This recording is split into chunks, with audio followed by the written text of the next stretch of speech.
Greetings, fellow Marvel fans. We're a look at Phase 3 of the MCU now continues on with Ant-Man and the Wasp. 2 years after Scott Lang was placed under house arrest due to his involvement with the Avengers in violation of the Sokovia Accords, Hank Pym and his daughter Hope Van Dyne briefly managed to open a tunnel to the quantum realm. The Pym's wife Janet Van Dyne might be trapped there after shrinking to subatomic levels in 1987. When he had previously visited the quantum realm, Lang had not only become quantumly entangled with Janet, now he receives an apparent message from her. With only days left of house arrest, Lang contacts Pym about Janet, despite the strained relationship they have because of Lang's actions with the Avengers. Hope and Pym kidnap Lang, leaving a large Janet with Lang's ankle monitor on as a decoy so as not to arouse the suspicious FBI agent Jimmy Woo. Believing the message from Janet is confirmation that she is alive, the trio work to build a stable quantum tunnel so they can take a vehicle to the quantum realm and retrieve her. They also arrange to buy a part needed for the tunnel from black market dealer Sonny Birch, but Birch realizes the potential profit to be made from Pym's research and double-crosses them. Donning the Wasp outfit, Hope fights off Birch and his men until she is attacked by a quantumly unstable masked woman. Lang tries to help fight off this ghost, but the woman escapes to Pym's lab, which has been shrunk down to the size of a suitcase. Perimality takes Hope and Lang to visit his strange foreign partner Belle Foster, who gives them a way to locate the lab. After they find it, the ghost captures the trio and reveals it to be Ava Starr. Her father, Elias, was another of Pym's former partners who died along with his wife during an experiment that caused her unstable state. Foster enters and reveals that Ava is dying in constant pain as a result of her condition. They plan to cure her using Janet's quantum energy. Believing this will kill Janet, Pym refuses to help them and escapes with Hope, Lang, and the lab. Opening a stable version of the tunnel, Pym, Hope, and Lang are able to contact Janet, who gives them precise location to find her but warns that they only have 2 hours before the unstable nature of the realm separates them for a century. Using a true serum, Birch learns the trio's location of Lang's business partners, Louise, Dave, and Kurt, and informs to contact the FBI. Louise warns Lang, who rushes home before Wu can see that he is violating his house arrest. Pym and Hope are arrested by the FBI, allowing Ava to take the lab. Lang is soon able to help Pym and Hope escape custody, and they find the lab. Lang and Hope distract Ava while Pym enters the quantum realm to retrieve Janet, whom he finds alive. Meanwhile, Lang and Hope are confronted by Birch and his men, and following a lengthy chase, Ava regains control of the lab, allowing her to begin taking Janet's energy by force. Louise, Dave, and Kurt incapacitate Birch and his men so that Lang and Hope can stop Ava. Pym and Janet return safely from the quantum realm, and Janet voluntarily gives some of her energy to Ava to temporarily stabilize her. Lang returns home once again, in time for a now suspicious Wu to release him at the end of his house arrest. Ava and Foster go into hiding. In a mid-credits scene, Pym, Lang, Hope, and Janet plan to harvest quantum energy to help Ava remain stable. While Lang is in the quantum realm doing this, the other three turn to dust. Dun dun dun. So now let's take a look at the production of this movie, beginning with the development. In June 2015, Ant-Man director Peyton Reed expressed interest in returning for a sequel or prequel to that film, saying that he had really fallen in love with these characters and there's a lot of story to tell with Hank Pym. A month later, Pym actor Michael Douglas said he was not signed on for any additional films, but looked forward to more if it comes my way, and expressed the desire to have his wife, Catherine Zeta-Jones, cast as Janet Van Dyne for a potential follow-up. Eventually, Lily, who played the daughter of Pym and Van Dyne, Hope Van Dyne, wanted to see Michelle Pfeiffer in the role. Producer Kevin Feige revealed that the studio had a super cool idea for the next Ant-Man film, and if audiences wanted, will find a place to do it. We'd also mentioned that there had been talks of making a standalone adventure with Hank Pym as Ant-Man, possibly including the original opening to Ant-Man featuring Jordan Mola, which was cut from the film. Eric Eisenberg of Cinema Blend opined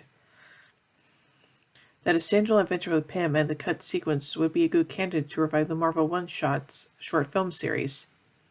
By the end of July, David Dastmalchian expressed interest in returning for a sequel as Kurt. By October 2015, Marvel Studios confirmed the sequel, titled Ant-Man and the Wasp, with a scheduled release date of July 6, 2018. Reed was in negotiations to direct the sequel by the end of the month, and announced his return in November, along with the confirmation of Paul Rudd and Lily return as Scott Lang / Ant-Man and Hope Van Dyne / Wasp, respectively. Despite being offered the chance to direct sequels in the past, Reed had never done so out of a lack of interest, but was excited to work on Ant-Man and the Wasp because there was a lot more story to tell these characters that have a genuine affection and kind of protective feeling about. He was also built the sequel from the ground up, as he joined the first film in the process, following the departure of original writer and director Edgar Wright, and wanted to explore elements they'd set up in the first film. He first began work on an outline for the sequel, which he thought could be weird, unique, and different now that the character's origins had been established. On being the first MCU film to have a female character in the title with the Wasp, Reed called it organic and noted the Wasp's final line Ant-Man, "It's about damn time." It's very much about her specific character and arc in that movie, but it is absolutely about a larger thing. It's about damn time. We're going to have a fully realized, very, very complicated hero in the next movie who happens to be a woman. Reed would push to ensure the Wasp received equal publicity and merchandise for the film, and wanted to explore the backstory of Janet Van Dyne as well. He had definite ideas of who should portray that character. Reed said the alternate title Wasp and the Ant-Man was briefly considered, but was not chosen due to fan expectation given the comic's history of the phrase Ant-Man and the Wasp. That month, Adam McKay, one of the writers of Ant-Man, expressed interest in returning to write the film, and Douglas confirmed that he was in talks to return as well. Reed stated in early December that the film may call back to the heist film and genre and tone of Ant-Man, but that Ant-Man and the Wasp would have an entirely different genre template. He hoped to incorporate additional flashback sequences in the film, as well as explore Pym's various identities from the comics and his psychology. Reed also said he was excited about exploring and discovering the film version of Ant-Man and Wasp, of the Ant-Man and Wasp relationship that is a romantic partnership and a heroic partnership in the comics, a different dynamic than we've seen in the rest of the MCU, an actual partnership. Additionally, Reed mentioned that pre-production will probably start in October 2016, filming scheduled for early 2017. Production writers for the first film, Gabriel Ferrari and Andrew Barrer, signed on to write the script along with Rudd, with writing starting in earnest in January 2016. The next month, Adam McKay stated he would be involved with the film in some capacity. By April, the four writers and Reed had been holed up in a room brainstorming the story, with Reed promising it would have stuff in it that you'd never seen before. Feige added that they wanted to stay true to what made Ant-Man so unique and different, and teased the potential of seeing the Giant-Man version of Lang that had been introduced in Captain America Civil War. Despite being intimately involved in the writing and the early development of the script, Reed did not take or receive a writing credit on the film. In June 2016, Reed said that for inspiration for the comics, he'd been looking at early Avengers stuff up to the Nick Spencer stuff for now, and was focusing on iconic images that could be replicated in the film over story beats from the comics. He added there was definitely a chance for Michael Pena, Tip T.I. Harris, and Alice Malchian to reprise their roles as Luis, Dave, and Kurt from the first film. At San Diego Comic-Con 2016, Feige said that Reed and Rudd were still working on the script, and that filming was now expected to begin in June 2017. Rudd elaborated that they had turned in a treatment, but it's so preliminary, we'll see. We have an idea of what it might look like, but it could change a lot from where we're at now. Next month, Penny was confirmed to be returning as Luis, while filming was revealed to be taking place in Atlanta, Georgia. In early October, an initial script had been completed for the film that was awaiting approval from Marvel. Reed later revealed that early drafts of the script included a cameo appearance from Captain America, to release his flashback sequence where he's recapping Lang's involvement in the airport battle in Captain America Civil War. However, the writers chose to remove the appearance in the final script since the events of Civil War were already referenced frequently in the film, and this instance didn't feel organic to the story. And now on to pre-production. At the start of November 2016, Reed said the film's production would transition from the writing phase to official prep that month, beginning with visual development. Reed reiterated his excitement for introducing the Wasp and was really designing her look, the way she moves, the power set, and figuring out sort of who Hope Van Dyne is as a hero. Reed was inspired by the films After Hours, Midnight Run, and What's Up Dog for the look and feel of Ant-Man and the Wasp. While the first film was more of a heist film, Reed described this as part action film, part romantic comedy, and was inspired by the works of Elmore Leonard, where there are villains, but we also have antagonists, and we have these roadblocks to our heroes getting to where they need to be. He also stated his disappointment in the Giant-Man introduction happening in Civil War rather than an Ant-Man film, but noted that the appearance provided character development opportunities between Lang, Pym, and Van Dyne, since Pym is very clear in the first movie about how he feels about Stark and how he feels about the Avengers and being very protective of this technology that he has. and so Reed thought Pym would be pissed and Van Dyne would feel betrayed, which reads in for those characters' starting dynamics. Reed added that he spends a lot of time talking with the other writers and directors of MCU films, and that he and the writers on this film wish to maintain our little Ant-Man corner of the universe because it's a whole different vibe tonally. Quantum physicist Spiridon Mikalkis from the Institute for Quantum Information and Matter at the California Institute of Technology returned to consult on the film after doing the same on Ant-Man, and explained the science behind getting extremely small to the filmmakers. Mikalkis described the subatomic realm as a place of infinite possibility, an alternate universe where the laws of physics and forces of nature, as we know them, haven't crystallized, and suggested it should be represented in the film by beautiful colors changing constantly to reflect transience. In February 2017, Douglas confirmed that he would reprise his role as Hank Pym in the film. During the Hollywood premiere of Guardians of the Galaxy Volume 2 in April, Desmond Sheehan confirmed his return as Kurt, and a month later, Harris confirmed his return as Dave as well. Through that May, Marvel was meeting with several actors for a key role in the sequel, with John-Kamen cast in the part at the beginning of June. The following month, Randall Park joined the cast as Jimmy Woo, and Walton Goggins was cast in an undisclosed role. At San Diego Comic-Con 2017, Park's casting was confirmed. John-Kamen and Goggins' roles were revealed to be Ghost and Sonny Burch, respectively, and the casting of Pfeiffer as Janet Van Dyne and Lawrence Fishburne as Bill Foster was announced. Judith Greer was confirmed to reprise her role as Maggie from the previous film the following week. Louise Farkley served as costume designer on the film after doing so for Marvel's Spider-Man Homecoming, and worked with Ivo Coveney to create the superhero suits for the film. Based on designs by Andy Park, the suits are updated for the film from the 1960s-inspired designs used in the first Ant-Man to more modern designs. The Wasp suit included practical wings, which were replaced with digital wings for when they are expanded and ready for flight. The Russo brothers, directors of Avengers Infinity War and Avengers Endgame, which were filming while Ant-Man and the Wasp was preparing to film, were in constant discussion with Reed in order to ensure story elements would line up between the films. Joe Russo added that Ant-Man and the Wasp would have some plot elements that stitched in closely with Avengers Infinity War, more so than some of the other films leading up to the Avengers films. We know that Ant-Man and the Wasp would fairly be a standalone movie, but could not ignore the events of Infinity War, with the biggest connection occurring in the film's mid-credits scene. Since the events of Ant-Man and the Wasp occur over 48 hours, the time in relation to Infinity War was left purposely ambiguous, the reader noting there have been discussions of placing little Easter eggs along the way, to start to reveal to the audience where the movie takes place in the timeline, but that not felt very fun to us and kind of obvious. We'd also liked how the film ends with closure and on a positive note, and then to bang, give the audience a gut punch right after the main credits, with the sequence showing Hank Pym, Janet Van Dyne, Hope Van Dyne disintegrating due to the blip featured at the end of Avengers Infinity War. The film also has a post-credits scene that shows the Anto Double Furling while in house arrest performing a drum solo. And now on to the filming. Principal photography began on August 1st, 2017 at Piowa Atlantis Studios in Fayette County, Georgia, under the working title Cherry Blue. Dante Spinotti served as director of photography, shooting an Arri Alexa 65 cameras, with some sequences being shot with a Fraser lens. At the start of filming, Marvel revealed that Bobby Cannavale and Abby Ryder Fortson, who reprised the roles from the first film, respectively as Paxton and Cassie, and that Chris McKenna and Eric Summers had contributed to the screenplay.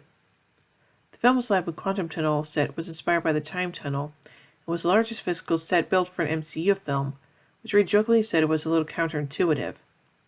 For the sequence where Janet Van Dyne communicates through Lang, inspiration was taken from All of Me, which Lily Thomas' character is trapped in the body of Steve Martin's character. There were discussions about having Pfeiffer perform this scene first to give Rudd an idea of how she would act. The group ultimately decided to let Rudd invent the scene completely himself. For the Chamber and Ghost Slayer, the production team under production designer Shepard Frankel wanted to create an environment that was unique to the MCU, and designed the chamber with Fresnel lenses to give it concentric circle patterns that served a practical purpose for the film's story, as well as differentiating the aesthetics of it from other sets and creating mystery about the character. The chamber is surrounded by support shapes to create this feeling of desperation and yearning for family and stability.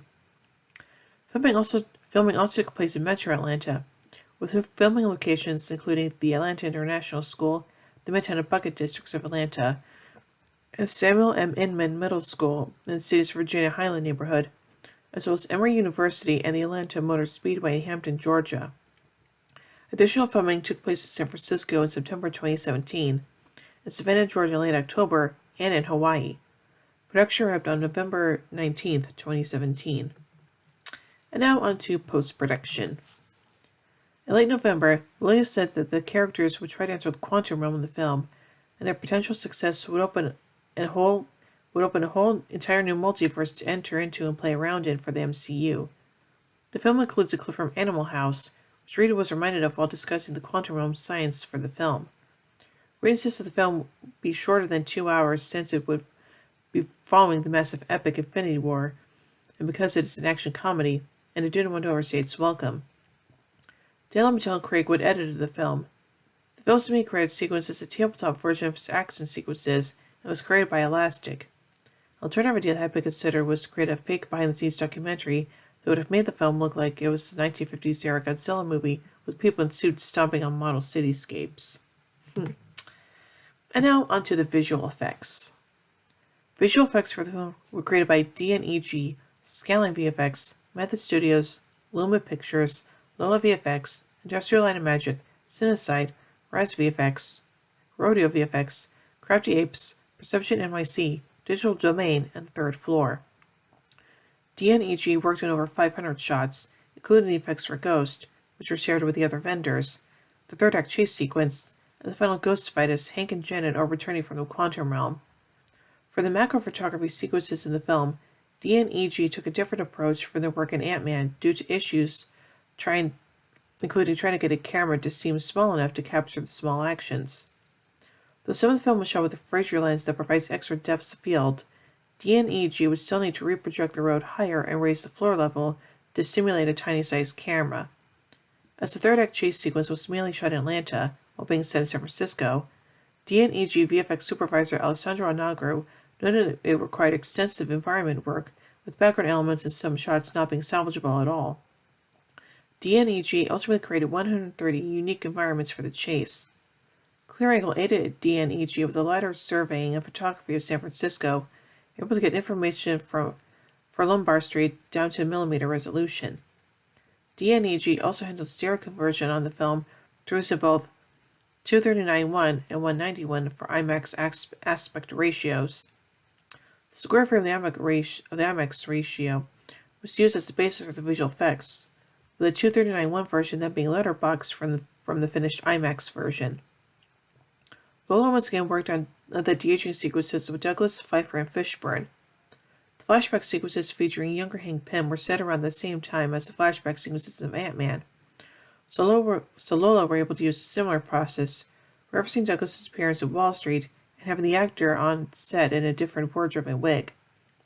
Lola VFX supervisor Troy Claus felt Pfeiffer's was less complicated since she has encouraged Elby well and still has big hair and a big smile. Pfeiffer's work from Lady Hawk and other films around that time were referenced. For Fishburne, his son served as his younger double and helped inform Lola how the older Fishburne's skin would have looked in certain lighting situations. The films Lola looked to for Fishburne's younger self included Boys in the Hood and Deep Cover. Lola also made Fishburne thinner, and all the actors had their posture adjusted.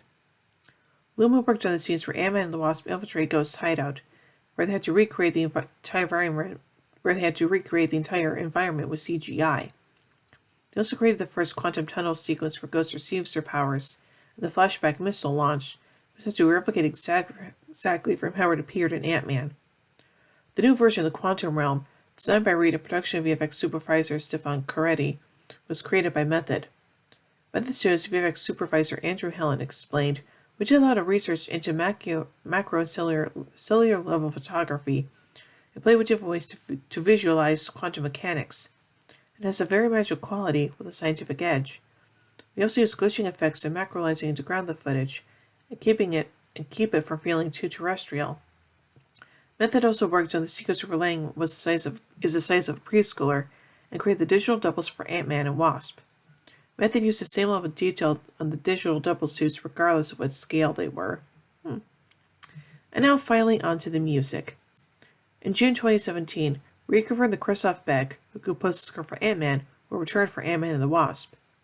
Beck reprises the main theme from Ant-Man and also wrote a new one for Wasp, that he wanted to be high energy and show that she is more certain of her abilities than Lang.